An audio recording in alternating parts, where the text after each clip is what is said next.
and she gave me more than 50 volumes. How happy I was when I came home carrying these books in a bag. Until then, I had only read a volume here and there and was dissatisfied because I could not understand the story. Now I could be absorbed in these stories, taking them out one by one, shutting myself in behind the kicho. To be a queen were nothing compared to this.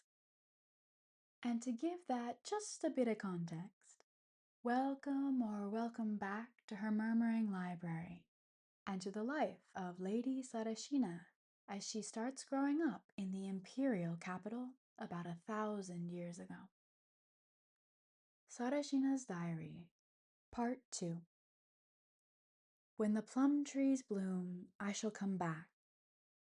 I pondered over these words and wondered whether it would be so. I waited and waited with my eye hung to the tree. It was all in flower, and yet no tidings from her.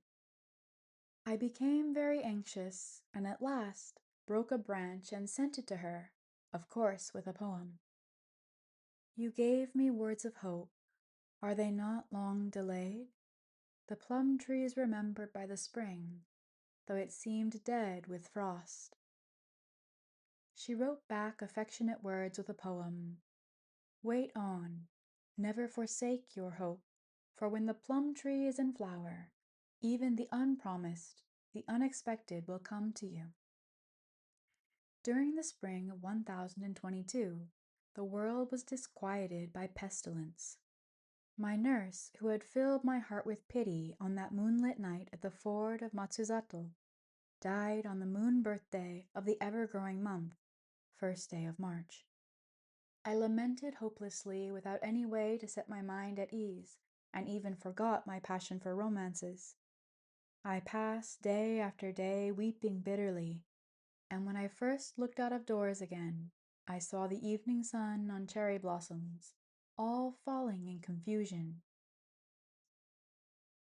Flowers are falling, yet I may see them again when spring returns. But oh, my longing for the dear person who has departed from us forever. I also heard that the daughter of the first advisor to the king was lost. I could sympathize deeply with the sorrow of her lord, the lieutenant general, for I still felt my own sorrow. When I had first arrived at the capital, I had been given a book of the handwriting of this noble lady for my copybook. In it were written several poems, among them the following. When you see the smoke floating up the valley of Toriba Hill, then you will understand me, who seemed as shadow-like, even while living. Yikes, that's depressing. I looked at these poems, which were written in such a beautiful handwriting, and I shed more tears. I sat brooding until Mother troubled herself to console me. She searched for romances and gave them to me, and I became consoled unconsciously. I read a few volumes of Genji Monogatari and longed for the rest, but as I was still a stranger here, I had no way of finding them. I was all impatience and yearning, and in my mind was always praying that I might read all the books of Genji Monogatari from the very first one. While my parents were shutting themselves up in Udzumasa Temple, I asked them for nothing except this romance, wishing to read it as soon as I could get it, but all in vain. I was inconsolable. One day I visited my aunt, who had recently come up from the country. She showed a tender interest in me and lovingly said I had grown up beautifully. On my return, she said, "What shall I give you? You will not be interested in serious things. I will give you what you like best." And she gave me more than 50 volumes of Genji Monogatari put in a case, as well as Ise Monogatari, Yojimi, Serikawa, Shirara, and Asautsu. How happy I was when I came home carrying these books in a bag. Until then, I had only read a volume here and there, and was dissatisfied because I could not understand the story. Now I could be absorbed in these stories, taking them out one by one, shutting myself in behind the kicho. To be a queen were nothing compared to this. Oh, that's so cute. All she wants is her books. All day and all night, as late as I could keep my eyes open, I did nothing but look at the books, setting a lamp close beside me. Soon, I learnt by heart all the names in the books, and I thought that a great thing. Once I dreamt of a holy priest in yellow Buddhist scarf who came to me and said, "Learn the 5th book of the Hokkekyo at once." The Hokkekyo is the Sutra of the Lotus in Sanskrit. I did not tell anyone about this, nor had I any mind to learn it, but continued to bathe in the romances. Although I was still ugly and underdeveloped, I thought to myself, the time would come when I should be beautiful beyond compare, with long, long hair. I should be like the Lady Yugao in the romance, loved by the shining Prince Genji, or like Lady Ukifune, a famous beauty, the wife of the general of Uji. I indulged in such fantasies, shallow-minded as I was indeed. Could such a man as the Shining Prince be living in this world? How could General Kaoru find such a beauty as Lady Ukifune to conceal in his secret villa at Uji? Oh, I was like a crazy girl. While I had lived in the country, I had gone to the temple from time to time. But even then I could never pray like others with a pure heart. In those days, people learned to recite sutras and practice austerities of religious observance after the age of 17 or 18, but I could scarcely even think of such matters. The only thing that I could think of was the shining prince who would someday come to me, as noble and beautiful as in a romance. If he came only once a year, I, being hidden in a mountain villa like Lady Ukifune, would be content. I could live as heart-dwindlingly as that lady, looking at flowers, or moonlit snowy landscape, occasionally receiving long-expected lovely letters from my lord. I cherished such fancies, and imagined that they might be realized. On the moon birth of the rice sprout month, I saw the white petals of the tachibana tree, a kind of orange tree, near the house, covering the ground. Scarce had my mind received with wonder the thought of newly fallen snow, seeing the ground lie white, when the scent of tachibana flowers arose from fallen blooms. In our garden, trees grew as thick as in the dark forest of Ashigara, and in the god's absent month, its red leaves were more beautiful than those of the surrounding mountains. For context, the god's absent month was October, because it was the custom for all the local gods to go to a conference to the residence of the oldest god in the province of Izumo, hence god's absent month. A visitor said, "On my way thither, I passed a place where red leaves were beautiful, and I improvised, 'No sight can be more autumnal than that of my garden, tenanted by an autumnal person, weary of the world.'" I still dwelt in the romances from morning to night and as long as I was awake. I had another dream. A man said that he was to make a brook in the garden of the Hexagon Tower to entertain the Empress of the first rank of honor. I asked the reason, and the man said, "Pray to the heaven-illuminating honored goddess." I did not tell anyone about this dream, or even think of it again. How shallow I was. In the spring I enjoyed the princess's garden. Cherry blossoms waited for, cherry blossoms lamented over. In spring I loved the flowers, whether in her garden or in mine.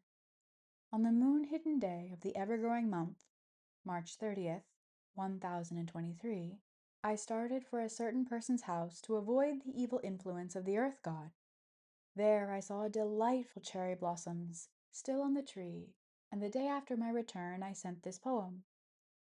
Alone without tiring, I gazed at the cherry blossoms of your garden.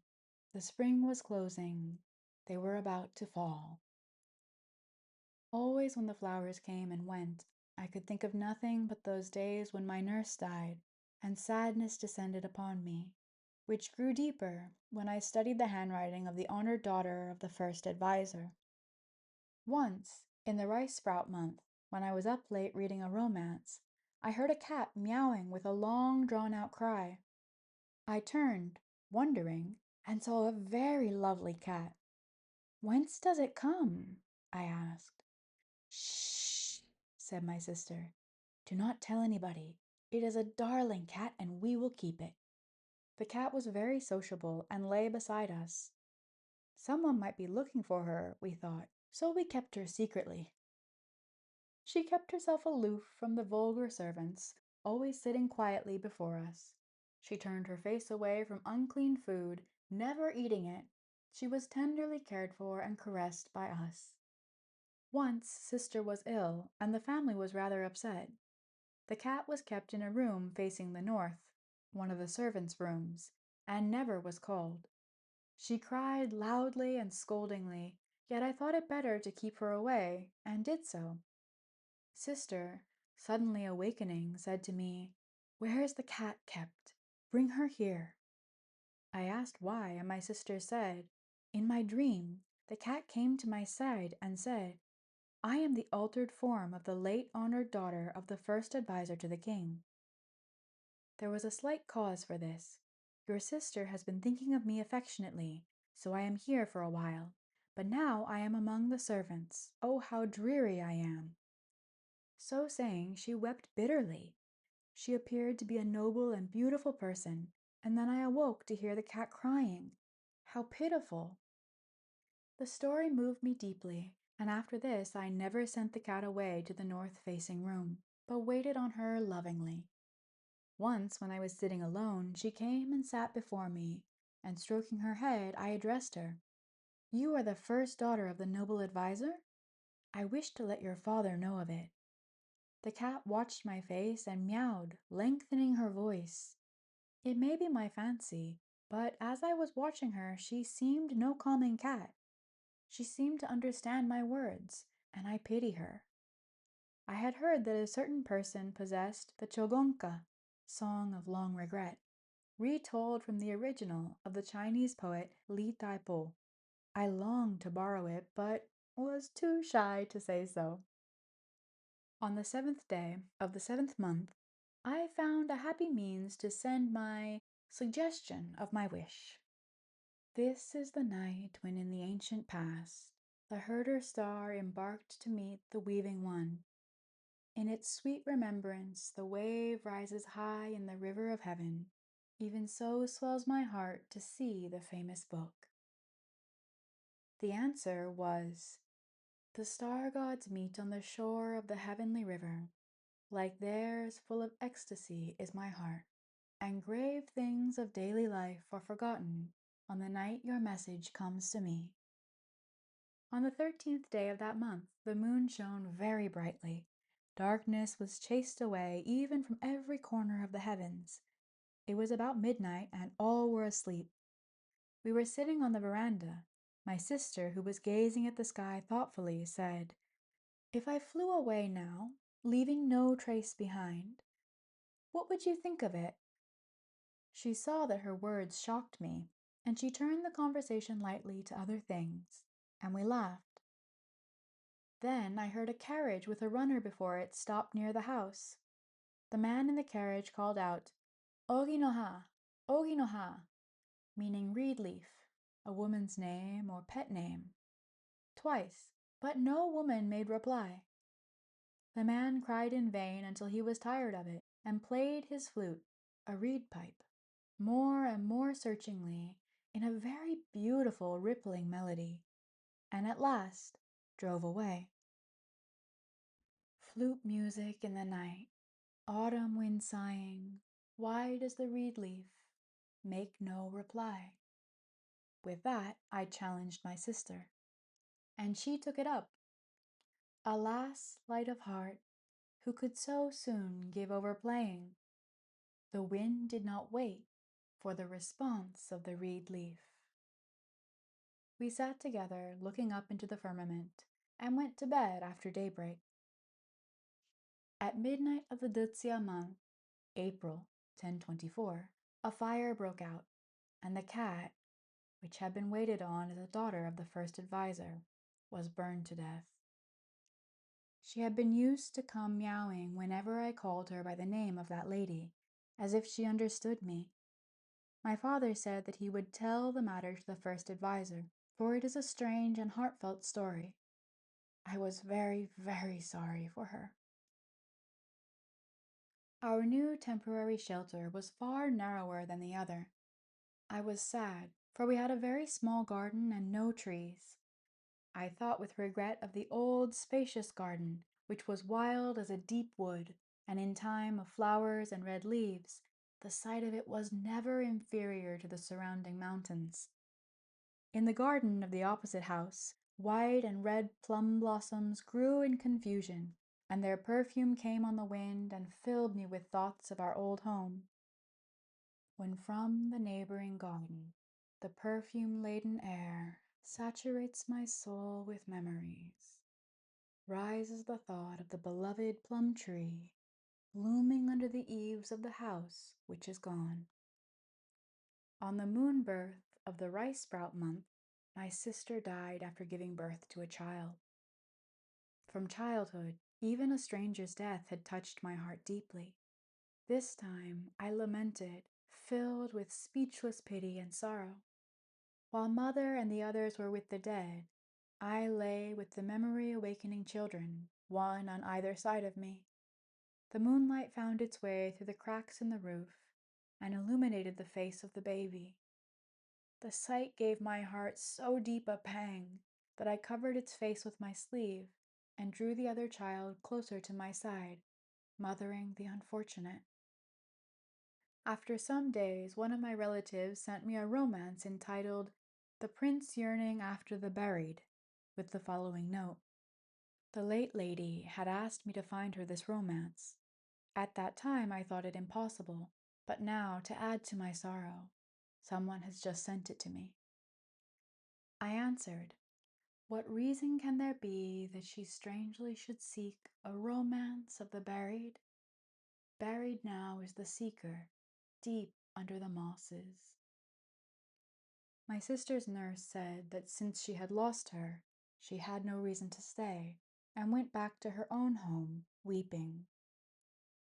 Thus death or parting separates us, each from the other.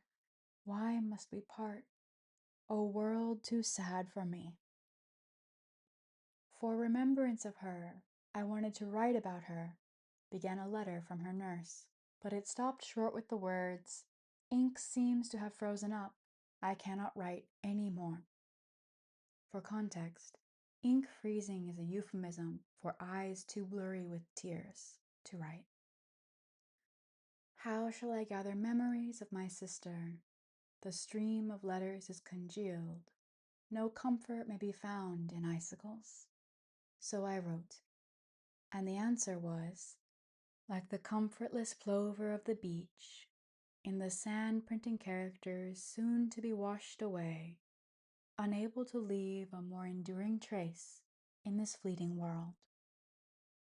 That nurse went to see the grave and returned sobbing, saying, I seek her in the field, but she is not there, nor is she in the smoke of the cremation. Where is her last dwelling place? How can I find it? The lady who had been my stepmother heard of this and wrote, when we wander in search of her, ignorant of her last dwelling place, standing before the thought, tears must be our guide.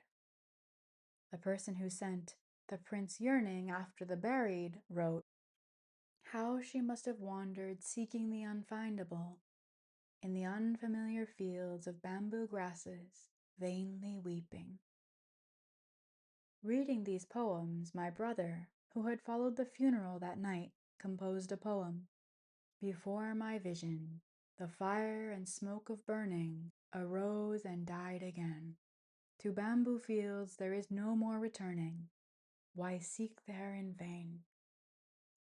It snowed for many days, and I thought of the nun who lived on Mount Yoshino, to whom I wrote, snow has fallen, and you cannot have even the unusual sight of men along the precipitous path of the peak of Yoshino. On the sociable month of the next year, father was looking forward with happy expectation to the night when he might expect an appointment as governor of a province. He was disappointed, and a person who might have shared our joy wrote to me, saying, I anxiously waited for the dawn with uncertain hope. The temple bell roused me from dreams, and waiting for the starlit dawn, the night alas was long as our 100 autumn nights.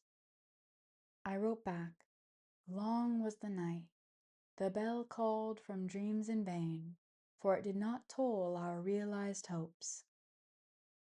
Towards the moon-hidden days, or last days, of the rice sprout month, I went for a certain reason to a temple at Higashiyama. On the way, the nursery beds for rice plants were filled with water, and the fields were green all over with the young growing rice. It was a smile-presenting sight. It gave a feeling of loneliness to see the dark shadow of the mountain close before me. In the lovely evenings, water rails chattered in the fields. The water rails cackle as if they were knocking at the gate, but who would be deceived into opening the door, saying, Our friend has come along the mountain path in the dark of night? As the place was near Reizan Temple, I went there to worship. Arriving so far, I was fatigued, and drank from a stone-lined well beside the mountain temple, scooping the water into the hollow of my hand. My friend said, I could never get enough of this water. Is it the first time, I asked, that you have tasted the satisfying sweetness of a mountain well drunk from the hollow of your hand?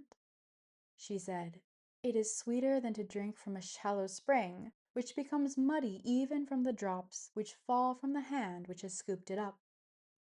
We came home from the temple in the full brightness of evening sunshine, and had a clear view of Kyoto below us. My friend, who had said that a spring becomes muddy even with drops falling into it, had to go back to the capital. I was sorry to part with her, and sent word the next morning, when the evening sun descends behind the mountain peak, will you forget that it is I who gaze with longing towards the place where you are? And that's where we're stopping for today. Thank you very much for listening. And if you're enjoying this, you're welcome to join the library and subscribe. I'll be back next week with the next leg of Sarashina's journey. Until then, be well and not well behaved.